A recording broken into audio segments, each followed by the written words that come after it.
मैं एक चंद्रशेखर आजाद पर कविता सुनाना चाहता हूं। मैंने जब कविता लिखने के लिए शेखर के बारे में पढ़ा तो दो बातें मैंने ऐसी पढ़ी जो शायद आप नहीं जानते हो।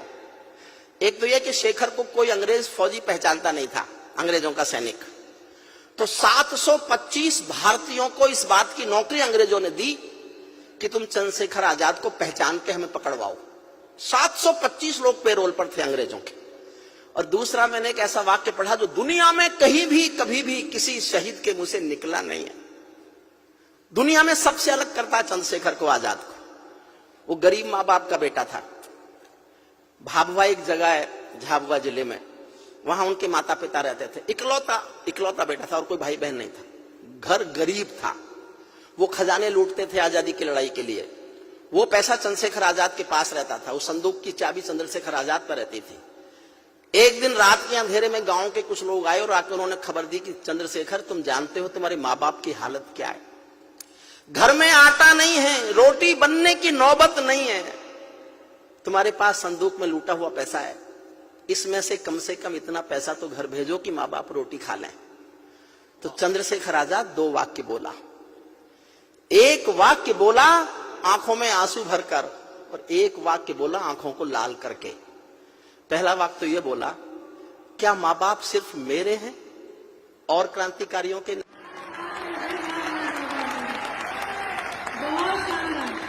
और अगले ही पल आंखें लाल करके कहा कि संदूक में से तो एक पैसा नहीं दूंगा, लेकिन तुम गांव वालों मेरे माँ बाप को रोटी नहीं खिला सको तो मुझे आके खबर कर देना। किसी दिन गांव आऊंगा और अपने इसी पिस्तौल की 2 गोली माँ बाप के सीने में उतार के चला आऊंगा। उसको राजनीति आतंकवादी बताएगी और देश सहेगा। आदरणीय मायावती जी जब सबसे पहली बार भाजपा के समर्थन से मुख्यमंत्री बनी थी तो उन्होंने इटावा में प्रेस के सामने एक बयान दिया था। कुछ चंद्रशेखर आजाद के नाम का किसी विद्यालय का नामकरण बदला जा रहा था, तो किसी पत्रकार ने हिम्मत करके उनसे कह दिया कि देवी क्या कर रही हो, यह महाविद्यालय चंद्रशेखर आजाद के नाम पर है। तो उन्होंने गुस्से में कहा, कौन चंद्रशेखर आजाद, वो आतंकवादी। सरेआम उन्होंने पहली बार भाजपा के समर्थन से मुख्यमंत्री बनने के बाद चंद्रशेखर आजाद को आतंकवादी कहा। भानु प्रताप शुक्ल ने जनसत्ता में लेख लिखा, पूरा पेज का एक लेख था। मैंने हरिद्वार में वो अखबार पढ़ा।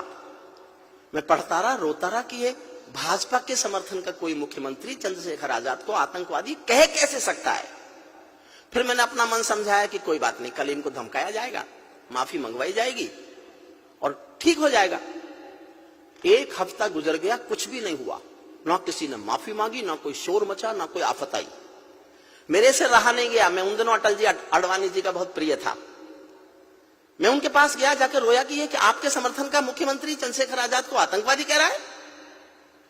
तो अडवाणी जी तो बोले ही नहीं। मैं फिर अटल जी के पास जाकर बैठ गया। मैं बोलता रहा तो बहुत देर तक तो बोले ही नहीं। बहुत देर बाद कहा, तू चाहता है हम सरकार गिरा दें? मैंने कहा नहीं, मैं नहीं चाहता, आप तो अपनी पार्टी को गिराओ। मैं दोनों से कह के आया कि आपका चुप रहना आपकी मजबूरी हो सकती है। मैं जनता का छोटा सा कवि हूं, मेरी कोई मजबूरी नहीं है। मैं एक कविता लेके जनता के सामने जा रहा हूं। और सर जी, उस घटना के बाद पहली बार लौटे हो। मन तो मेरा भी करता है झूमो ना चूंगा हूं मैं, मन तो मेरा भी करता है झूमो ना चूंगा हूं मैं। आजादी की सौगातों पर 100 गीत सुना हूं मैं, लेकिन शबनम वाला वातावरण कहां से लाऊं मैं। मेघ मल्हारों वाला अंतःकरण कहां से लाऊं मैं दामन में दर्द तुम्हारे अपने लेकर बैठा हूं, मैं दामन में दर्द तुम्हारे अपने लेकर बैठा हूं। आजादी के टूटे फूटे सपने लेकर बैठा हूं। घाव जिन्होंने भारत माता को गहरे दे रखे हैं, उन लोगों को जेड सुरक्षा के पहरे दे रखे हैं। उन लोगों को जेड, ये उस समय की कविता है, अब की नहीं कर रहा। अब वालों ने तो मौका ही नहीं दिया। मैं भी 23 नवंबर को राष्ट्रपति भवन गया था, राष्ट्रपति ने बुलाया था। श्रोता थे राष्ट्रपति, उपराष्ट्रपति, प्रधानमंत्री, 4 कैबिनेट मिनिस्टर और देश के सारे राज्यपाल। उन्होंने कहा मेरे से कोई शिकायत? मैंने कहा जी एक है, आप खिलाफ लिखने का मौका ही नहीं दे रहे। इस तरह तो मेरी दुकान ही बंद हो जाएगी। जो भारत को बर्बादी की हद तक लाने वाले हैं, वे ही स्वर्ण जयंती का पैगाम सुनाने वाले हैं। वे ही स्वर्ण जयंती का कविता शुरू करता हूँ। आजादी लाने वालों का तिरस्कार तड़फाता है, बलिदानी पत्थर पर थूका बार बार तड़फाता है, इंकलाब की बलबेदी भी जिससे गौरव पाती है, आजादी में उस शेखर को भी गाली दी जाती है, आजादी में उस शेखर को भी गाली। मैंने केवल इसलिए कविता लिखी, राजनीति के लोग शहीदों का सम्मान नहीं करना चाहते, ना करें, लेकिन उनको अपमान नहीं करना चाहिए। अपमान मत कीजिए, बस मत कीजिए आप, सम्मान आपके संस्कार, लेकिन अपमान मत कीजिए। आजादी में उन बेटों को भी गाली दी जाती है। मैं दिनकर की परंपरा का चारण हूँ, भूषण की शैली का अल्प उदाहरण हूँ, इसीलिए मैं दरबारों के गीत नहीं गा सकता हूँ। मैं पीड़ा की चीखों में संगीत नहीं ला सकता हूँ। मैं पीड़ा की दिल से सुनना, अच्छा लगे तो आशीष देना, मुझे आशीष नहीं भी दे सको, आंखें गीली हो तो होने देना। इससे बढ़कर और शर्म की बात नहीं हो सकती थी, इससे बढ़कर और शर्म की बात नहीं हो सकती थी। आजादी के परवानों पर घात नहीं हो सकती थी। कोई बलिदानी शेखर को आतंकी कह जाता है, पत्थर पर से नाम हटाकर कुर्सी पर रह जाता है, पत्थर पर से नाम हटाकर कुर्सी पर रह जाता है। गाली की भी कोई सीमा है, कोई मर्यादा है, ये घटना तो देशद्रोह की परिभाषा से ज्यादा है। मेरी आंखों में पानी है, सीने में चिंगारी है, राजनीति ने कुर्बानी के दिल पर ठोकर मारी है। सारे वतन पुरोधा चुप थे, कोई कहीं नहीं बोला, सारे वतन पुरोधा चुप थे, कोई कहीं नहीं बोला, लेकिन कोई ये ना समझे कोई खून नहीं खौला, लेकिन कोई ये ना समझे को। यही कविता का सौंदर्य है। कहीं ऊपर स्वर्ग में शहीदों की आत्मा सुन रही होगी। जब चंद्रशेखर आजाद को आतंकवादी बताया जा रहा होगा, शहीदों की आत्मा ने सुना होगा, उन पर क्या गुजरी होगी, इस सौंदर्य बोध को मेरे साथ जीना, इसीलिए मैं कविता सुनाना चाहता था। लेकिन कोई ये ना समझे कोई खून नहीं खोला, सुनकर बलिदानी बेटों का धीरज डोल गया होगा, सुनकर बलिदानी बेटों का धीरज डोल गया होगा। मंगल पांडे फिर शोणित की भाषा बोल गया होगा, मंगल पांडे फिर शोणित की भाषा बोल गया होगा। सुनकर हिंद महासागर की लहरें तड़प गई होंगी, शायद बिस्मिल की गजलों की बहरें तड़प गई होंगी। नील गगन में कोई पुच्छल तारा टूट गया होगा, आज नील गगन में कोई पुच्छल तारा टूट गया होगा। अशफाकुल्लाह की आंखों में लावा फूट गया होगा, अशफाकुल्लाह की आंखों में लावा फूट गया होगा, अशफाकुल्लाह की आंखों में लावा फूट गया होगा। भारत भू पर मरने वाला टोला भी रोया होगा, आजादी का रंग बसंती चोला भी रोया होगा। चुपके चुपके रोया होगा संगम तीरथ का पानी, आंसू आंसू रोई होगी धरती की चूनर धानी। सुनना साहब, आपके दिल तक पहुंचे तो ही समर्थन करना। चुपके चुपके रोया होगा संगम तीरथ का पानी, आंसू आंसू रोई होगी धरती की चूनर धानी। एक समंदर रोई होगी भगत सिंह की कुर्बानी। क्या ये ही सुनने की खातिर फांसी झूले सेनानी, क्या ये ही सुनने की खातिर फांसी, क्या ये ही सुनने की खातिर फांसी झूले। चुपके चुपके रोया होगा संगम तीरथ का पानी, एक समंदर रोई होगी भगत सिंह की कुर्बानी। क्या ये ही सुनने की खातिर फांसी झूले सेनानी। जहां मरे आजाद पार्क के पत्ते खड़ गए होंगे, जहां मरे आजाद पार्क के। समर्थन करो तो इतना करना कि मुझे लगे मेरी बात समझ गए, और ना समझ पाओ तो कोई बात नहीं, चुप रह सकते हो। जहां मरे आजाद पार्क के पत्ते खड़क गए होंगे, कहीं स्वर्ग में शेखर जी के बाजू फड़क गए होंगे। शायद पल दो पल को उनकी निदिया भाग गई होगी, फिर पिस्तौल उठा लेने की इच्छा जाग गई होगी, फिर पिस्तौल उठा। सल्यूट आपको, सल्यूट।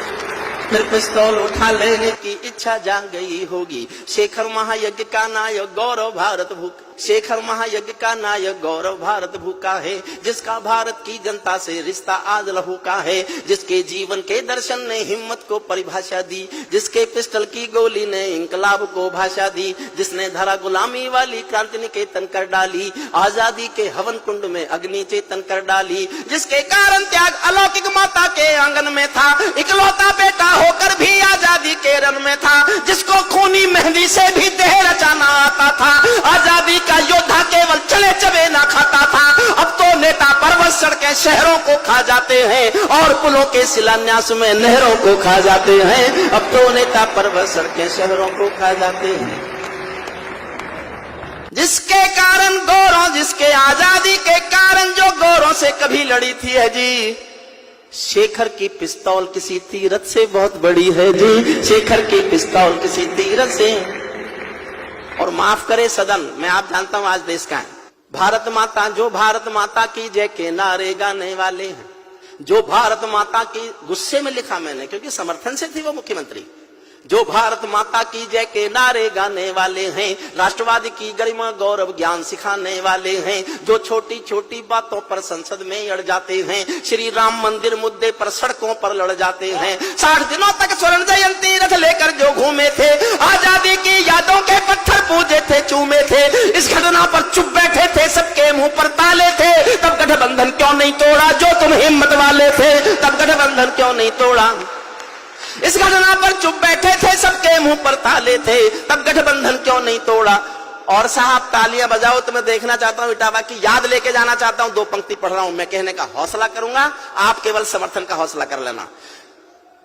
सबके मुंह पर ताले थे, तब गठबंधन क्यों नहीं तोड़ा, जो तुम हिम्मत वाले थे, तुम सत्ता में शामिल थे तो टूक डांट भी सकते थे, तुम सत्ता में शामिल थे तो टूक डांट भी सकते थे, जो जीभ शहीदों पर थूके वो जीभ काट भी सकते थे, जीभ शहीदों पर थूके वो जीभ काट, जो सीने अंतिम क्षण पड़ता, जो सीने पर गोली खाने को आगे बढ़ जाते थे, भारत माता की जय कहकर फांसी पर चढ़ जाते थे, जिन बेटों ने आजादी के लिए जवानी दे डाली, आजादी के हवन कुंड के लिए कहानी दे डाली, दूर गगन के तारे उनके नाम दिखाई देते हैं, दूर गगन के तारे उनके नाम दिखाई देते हैं, उनके स्मारक भी चारों धाम दिखाई देते हैं, उनके स्मारक। और कविता की सबसे अच्छी पंक्ति सुनना, उनके स्मारक भी चारों धाम दिखाई देते हैं, वे देवों की लोकसभा के अंग बने बैठे होंगे, तुम्हारी जगह कल के बासी अखबार।